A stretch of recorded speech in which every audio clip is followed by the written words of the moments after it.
This is a havening exercise to support you in creating space when receiving feedback or criticism. As always, I'd like to invite you to welcome in the soothing havening touch, hands, arms, or face in any order. This will deepen the experience.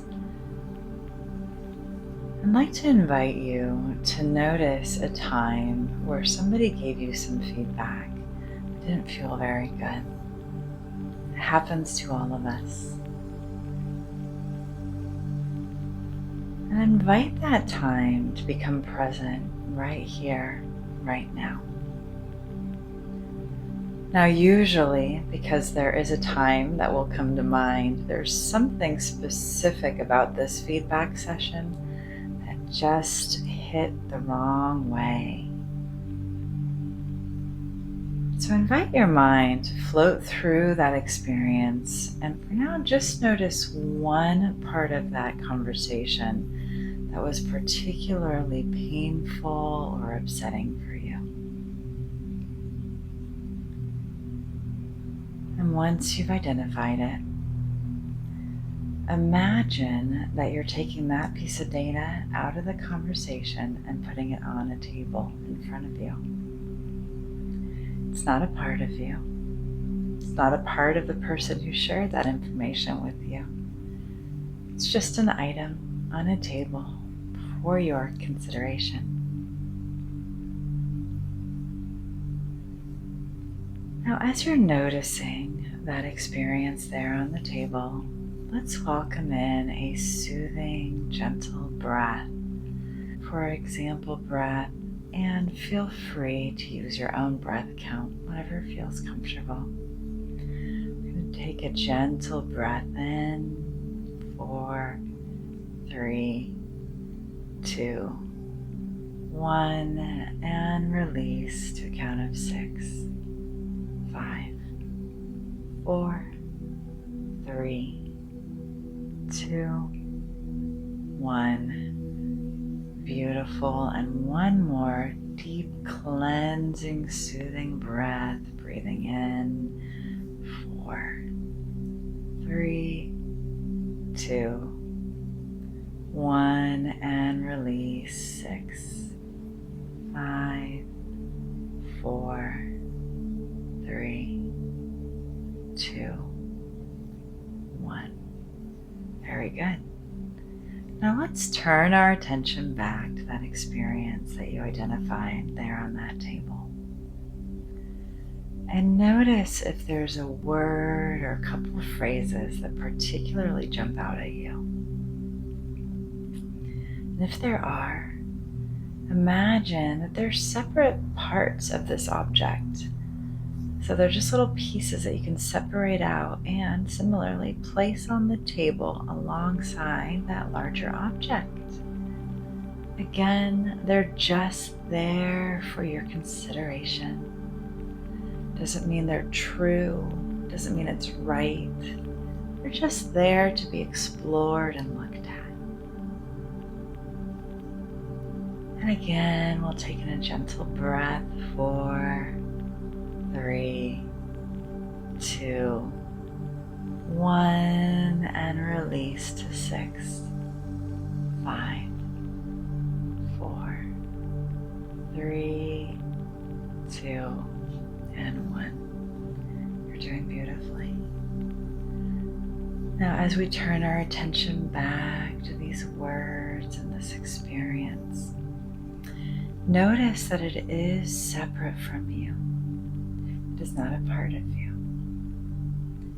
And invite your mind to gently, even lovingly, take a look at that experience and notice, is there any possibility that the data here has some truth to it?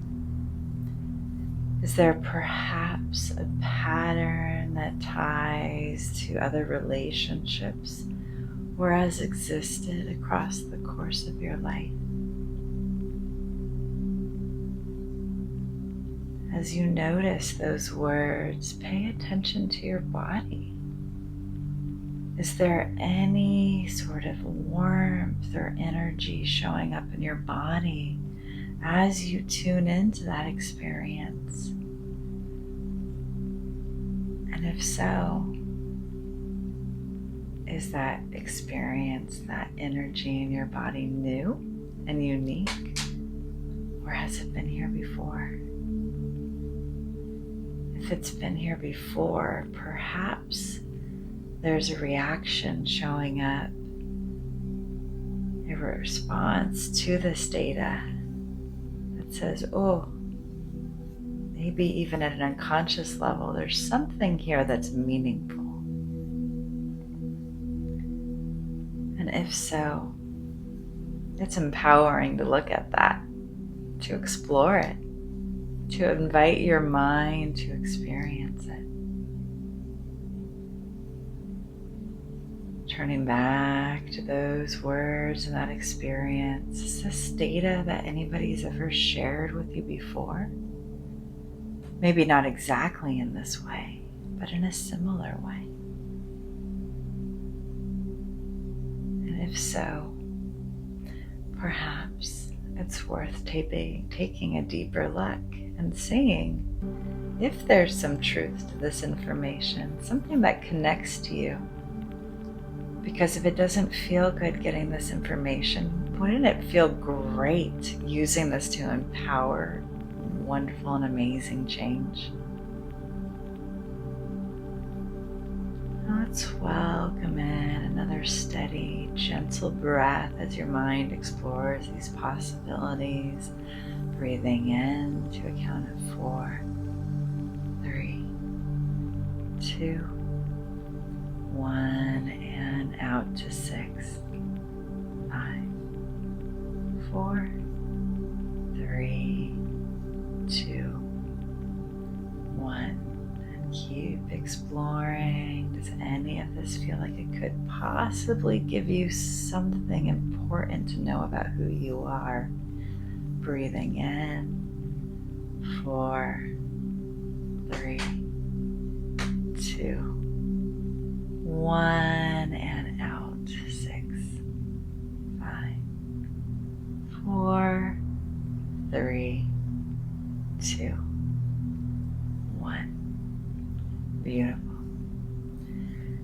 Now, as you've done this deep, purposeful exploration, if there's any part of you that is going, no, that is certainly not true, or even if all of you is going, there is no truth to any of this, that's an exciting new opportunity as well. Because there is a chance then that the person who is sharing this information with you is actually teaching you a little bit about who they are. Perhaps about their triggers or their patterns, about what they're scared of or fearful about, and even simply what really matters to them and how they would really like somebody important to them to possibly try to be even just the tiniest bit. And if that's the case, what an incredible opportunity this has now become for you to change your relationship with this person. Because the people in our lives, for better or for worse, whether we want them there, have an impact on us. We're attachment-based. That when we can use the information they share with us to create positive change, we feel better, and they might feel better too. And what a gift. Happy healing and connecting.